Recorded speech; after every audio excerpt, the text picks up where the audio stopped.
오늘 여호수아 11장입니다. 11장 6절부터 9절까지의 말씀입니다. 여호수아 11장 6절부터 9절까지의 말씀 교독하시겠습니다. 여호와께서 여호수아에게 이르시되 그들로 말미암아 두려워하지 말라. 내일 이맘때에 내가 그들을 이스라엘 앞에 넘겨주어 몰살시키리니 너는 그들의 말 뒷발에 힘줄을 끊고 그들의 병거를 불사르라 하시니라.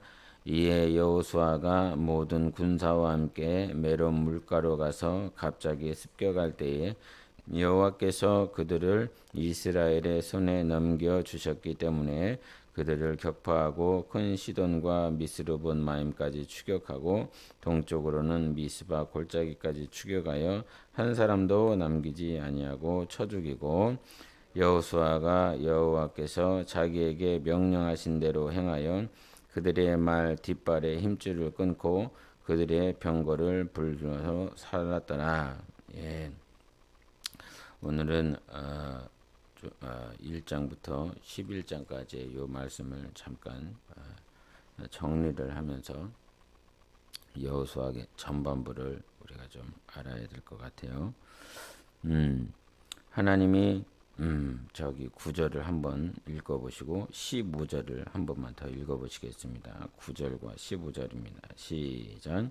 여호수아가 여호와께서 자기에게 명령하신 대로 행하여 그들의 말 뒷발에 힘줄을 끊고 그들의 병거를 불로 살랐더라. 15절. 여호와께서 그의 종 모세에게 명령하신 것을 모세는 여호수아에게 명령하였고 여호수아는 그대로 행하여 여호와께서 모세에게 명하신 모든 것을 하나도 행하지 아니한 것이 없었더라. 아멘. 이 당시에 모세는 어디 있습니까? 라고 하는 질문을 안 하고 넘어가면 안 돼요. 12장 1절에 위에 보면 제목이 나와 있는데 모세가 정복한 왕들이다 이렇게 표현을 하면서 모세는 이미 리더십에서 빠져 있었고 이는 이 땅에 없는 사람이었습니다. 그런데 성경은 여호수아가 리더십을 인계받아서 이스라엘 백성을 지휘하고 있고 전쟁하고 있는데도 갑자기 모세라고 하는 이 인물을 하나님이 기록하시면서 15절에도 말한 것처럼 여호수아는 그대로 행하여 여호와께서 모세에게 명하신 모든 것을 하나도 행하지 아니한 것이 없었더라. 모세는 이 당시에 있지도 않는 사람인데 모세가 여호수아에게 명령한 대로 여호수아가 그대로 행하였다. 이렇게 생각하면 뭐지? 라고 고개를 갸우뚱하게 만드는데요. 그럼에 있어서 1장부터 11장까지 하나님께서 어떻게 일하시고 계시는가 라고 하는 것들을 잊으면 안 돼요. 하나님은 언제 일하시는가 라고 하는 것을 알고 살아야 된다는 거예요. 하나님은 언제 일하십니까? 봤더니 여호수아 1장 7절부터 9절까지 뭐라고 말씀하시냐면 강하고 담대하라 라고 말씀하시며 내가 너에게 준 그 말씀 묵상해야 된다 라고 하셨어요. 그래서 하나님은 언제 일하시는 분이신가? 우리가 하나님의 말씀을 묵상할 때에 하나님께서 일하고 있다라고 하는 거예요. 하나님의 말씀을 기억하시고 그 말씀들을 계속 되뇌이면서 하나님이 나에게 하시는 의도가 계획이 무엇인지를 계속 파악하려 할 때에 하나님이 일하신다라고 하는 거죠. 하나님 그때 일하시고 계십니다. 말씀을 듣고 묵상하고 깨달으려 하고 하나님을 알려고 할 때에 하나님은 잠잠하시지 않고 하나님은 일하신다. 그거 하는 것이에요. 두 번째, 여리고성을 점령할 때 이스라엘 백성이 한 것이라고 하는 건 이해가 되지 않아. 하나님이 왜 이렇게 하라고 그러는지 이해가 되지 않아. 그들이 가지고 있는 것은 창검이 아니었어요. 가지고 있는 싸울 수 있는 힘과 능이 아니었어요. 오히려 인간 편에 봤을 때는 무엇이라도 준비하고 창이라도 검이라도 준비하고 단련하고 훈련하고 뭔가를 해야 될 때에 하나님은 그냥 나팔을 불면서 또 진을 여리고성을 돌면서 아무 말 하지 마. 그냥 돌아. 이게 누가 이해가 되겠느냐 이 말이야.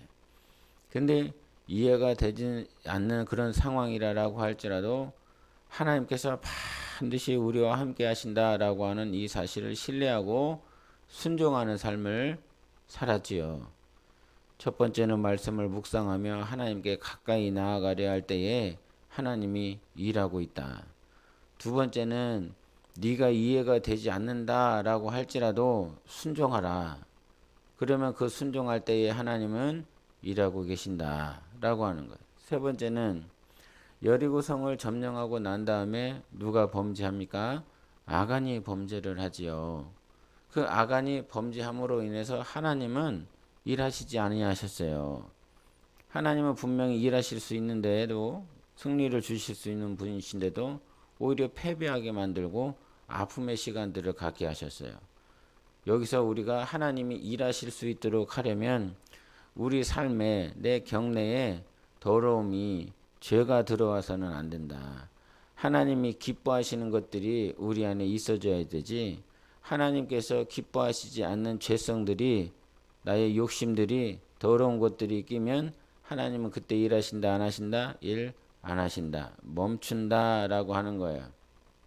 그래서 죄성을 멀리하라. 더러움을 멀리하라. 불순한 것들을 멀리하라. 그래야 하나님께서 일하신다라고 하는 거예요. 자, 어제까지 이제 기브온 얘기를 잠깐 했었는데 하나님께서는 기브온을 통해서 어떻게 우리 삶 가운데 일을 하셨느냐? 마태복음 25장에도 말씀하셨어요. 양떼와 염소를 가누면서 지극히 작은 자에게 한 것이 나에게 한 것이다 라고 말씀하시며 오늘도 하나님을 섬기고 하나님께서 우리 삶 가운데 인도하심과 당신이 역사하실 수 있도록 하시려면 기본이 나를 속였어. 속이면 나는 기분이 나쁘죠. 응? 기분이 나쁜데 근데 그렇게 자기를 속여가면서까지도 와서 그들이 뭐 하려고 그랬습니까? 살고 싶어서 왔어요. 살고 싶어서. 예? 우리가 때로는 신앙생활을 한다든지 세상에서도 마찬가지죠. 어떤 사람들은 나를 죽이기 위해서 속이는 때가 많아요. 나를 넘어뜨리기 위해서 경쟁 상대로 생각해서 나를 죽이기 위해서 접근하지만 기브온 주민은 살기 위하여 나를 속였고 이스라엘을 속였어요. 근데 그와 같이 온 자들을 하나님께서 살리시고 그들을 세우고 결국은 나중에 기브온 주민이 성막에서 봉사하는 자들로 사용받지 않습니까? 전혀 주님과 상관없었고 가나안 땅의 아모리 족속이었는데 이스라엘 백성들도 성막에서 봉사하는 자들이 거의 없지 않습니까? 레위 지파들이 가서 섬기는 것이지.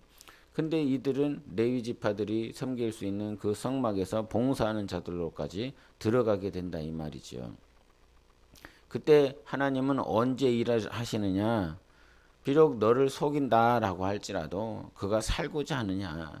그가 하나님 뜻 가운데 서기를 원하느냐? 그러면 정말 너의 시간을 드리고 너의 삶을 드리고 너의 물질을 들여서 그들을 막 살려낼 때에 지극히 작은 자라라고 했었던 정말 형편없어 보이는 자라 할지라도 당신의 삶을 드릴 때 드려 저들의 영혼을 섬길 때 하나님은 그때 일하신다. 이것이 어제까지 성령이 일하시고 하나님이 우리 삶 가운데 일하시는 역사였어요. 자, 근데 오늘 이 11장에서 보면 계속 강조하는 것이 아까 9절과 15절 읽었죠. 23절 한번 더 읽어보세요. 23절 시작. 이와 같이 여호수아가 여호와께서 모세에게 말씀하신 대로 그 온 땅을 점령하여 이스라엘 지파의 구분에 따라 기업으로 주매 그 땅에 전쟁이 그쳤더라.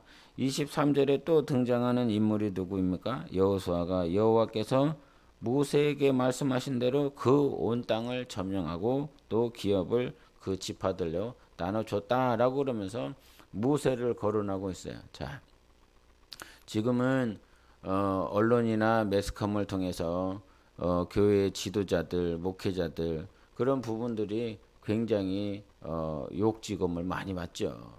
또 그들의 부족한 부분들, 연약한 부분들이 세상에 다 드러났기 때문에 믿을 사람 하나 없다. 맞아요. 세상에 믿을 사람 하나도 없는데 하나님의 방법이 계속 무엇을 통해서 보여주시냐면 교회의 감독자들, 교회 리더들을 통해서 성령이 일하시고 있다라고 하는 사실은 계속 보여주고 있습니다. 하나님이 아브라함을 통해서, 모세를 통해서, 다윗을 통해서, 수많은 선지자들을 통해서, 사도들을 통해서 계속 일하여 오셨고, 에베소서 4장에도 말씀하신 것을 사도들과 선지자들의 터 위에 세워졌다라고 말씀하시며, 비록 여러분 각자가 교회인 것을 제가 인정하지 않는 게 아니에요. 하나님은 우리에게 성령을 보내주셔서 하나님의 이름을 모셔드렸고, 우리는 지성소가 됐어요. 지성소라고 하는 것은 하나님의 임재를 자기 개인이 경험할 수 있어요. 과거 구약에서는 아론의 그 후손들만, 대제사장들만 지성소에 들어가서 하나님의 임재를 1대1로 경험할 수 있었지만, 이제는 우리가 하나님의 이름을 모셔드려 성령을 모셔드려서 하나님의 임재를 직접적으로 경험할 수 있기 때문에 우리 스스로가 지성소가 됐어요. 그래서 고린도전서 3장과 고린도전서 6장에는 뭐라고 말씀하셔요? 너희가 하나님의 성전인 것을, 전인 것을 알지 못하느냐라고 했을 때, 이 전이 어떤 전이냐면 이 성막에 있는 울타리 바깥들을 말을 하는 것도 아니고, 성소를 말하는 진설병이나 뭐 향단이 있었던 거기 성소를 말을 하는 것도 아니고, 여기서 말을 하고 있는 그 전은 바로 지성소를 얘기한다 이 말이에요. 시은자가 있었던, 법궤가 있었던, 하나님의 말씀이 있고 임재가 있고 하나님의 은혜가 있고 핏뿌림이 있었던 그 장소, 그것을 지성소라 그랬다 이 말이에요. 그래 너는 지성소야. 하나님의 은혜가 있는 자요, 하나님의 핏뿌림이 있는 자요, 하나님의 말씀이 있는 자요, 그 지성소라 그러다. 이것을 부인하는 것이 아니다. 우리 각자가 다 교회임에도 불구하고 오늘도 하나님께서 모세를 통해서, 모세가 여호수아에게 말씀하신 대로 역사하고 순종할 때에 하나님의 일하심을 볼 수 있었고, 여호수아도 마찬가지죠. 모세도 마찬가지죠. 그 당시에 이스라엘 백성들이 하나님의 일하심을 볼 수 있는 그 통로가 무엇이었냐면 바로 자기가 하나님께서 세우신 자기들의 리더를 통해서, 영적 지도자들을 통해서 하나님께서 일하심을 이스라엘 백성들은 볼 수 있었다는 사실입니다. 그래서 1장부터 이제 11장까지 정리를 하면서 하나님 어떻게 일하고 계시는가라고 하는 사실을 절대 잊으시면 안 됩니다. 내가 하나님의 말씀을 묵상할 때 하나님의 반드시 일하고 계십니다. 보이지 않아도 하나님께서 뜻이 우리 가운데 펼쳐지기 시작합니다. 여리고성 점령할 때 반드시 이해되지 않아도 순종하는 삶을 사시기를 바라고, 내 안에 죄성이 들어오지 않기를 원합니다. 반드시 이기셔서 승리하는 삶을 살아야 되는 것이고, 지극히 작은 자를 섬기세요. 그때 내가 시간을 투자하는 것 같고 내가 손해보는 것 같아도 하나님께서 나를 세워주고 있고 하나님께서 가정과 교회를 세워주는 삶을 살아가는 것이에요. 오늘 이 11장에서는 누구의 영적 리더, 영적 지도자를 통해서 하나님께서 일하신다는 사실을 계속 말씀해주고 있는 것입니다. 더불어 11장에서 보고 싶은 것이 무엇이냐면 2절과 3절에 이런 말씀을 하시는데 제가 읽겠습니다. 및 북쪽 산지와 긴내로 남쪽 아라바와 평지와 서쪽 돌의 높은 곳에 있는 왕들과 동쪽과 서쪽의 가나안 족속과 아모리 족속과 헷 족속과 보리스 족속과 산지의 여부스 족속과 미스바 땅 헤르논 산 아래 히위 족속에게 사람을 보내며 11장 보면 11장 제목을 보면 알겠지만 가나안 북방을 취한다 그랬어요. 이스라엘 북쪽 지역을 취하는데 하나님께서 방법을 어떻게 했냐면 하솔이라고 하는 그 북방 왕을 통해서 2절에 보면 북쪽이라고 하는 단어가 나오죠. 남쪽이라고 하는 단어가 나오고요. 서쪽이라고 하는 단어가 나오고 3절에 보면 동쪽과 서쪽, 지금 안 나온 지역이 있습니까? 동쪽, 서쪽, 남쪽, 북쪽 다 나오죠. 여러분 가나안 땅을 점령하는 데 있어서 이스라엘 백성들이 진두지휘에서 다 움직이면서 동쪽 가고 서쪽 가고 남쪽 가고 북쪽 가면 얼마나 힘들겠습니까? 거기에 수많은 아이들, 노인들도 있었을 텐데. 근데 하나님께서 그냥 그들을 부르셨어요. 대적들을 부르셔서 싸우게 하셨어요. 이것이 하나님의 방법이라는 사실이에요. 그들이 다 그냥 왔어. 내 삶 가운데 대적들이 쳐들어왔어. 그 쳐들어오는 그 역시도 내가 하나님 앞에 가나안 땅을 점령하는 방법일 수 있다는 거죠. 내가 직접 가지 않아도 그들이 와서 대적이지만 우리는 오지 않기를 원하지만 그들이 와야 대적이 와야 원수가 와야 그들을 무찌르고 싸워서 이기게 할 수 있다는 것을 우리에게 보여주고 있는 것이거든요. 여러분 우리 삶 가운데 내가 원하는 방법대로 하나님께서 일하시지 아니하고 하나님이 원하시는 방법대로 일하고 계십니다. 그래서 그 눈이 열려야 이게 하나님의 방법이야. 네가 찾아가는 것이 아니라 대적이 와야 돼. 원수가 와야 돼. 이해되지 않는 방법들이 상황들이 문제가 와야 돼. 그래야 그 상황을 통해서 네가 이기는 거야. 이 사실을 기억하세요. 내가 원하는 방법이 아니에요. 하나님이 원하시는 방법대로 그 가나안 땅을 점령하고 있습니다. 그 민족을 세워나가고 있는 것이지요. 오늘도 여러분 기도하시면서 하나님의 방법을 찾겠습니다. 하나님이 원하시는 대로 순종하겠습니다. 주님 일하여 달라고 기도하는 삶이 되시기를 예수 이름으로 축원합니다. 이 시간 기도할 때 오늘 한 해 1장부터 11장까지 보면서 하나님 내가 무엇이 부족한지를 알게 하여 주십시오. 첫째는 묵상하고 있는지, 또 둘째는 순종하고 있는지, 셋째는 내가 죄를 멀리하고 있는지, 넷째는 지극히 작은 자를 섬기고 있는지, 다섯째는 내가 정말 영적 리더에게 순종하며 나아가고 있는지 우리 예수여 외치고 기도하시겠습니다.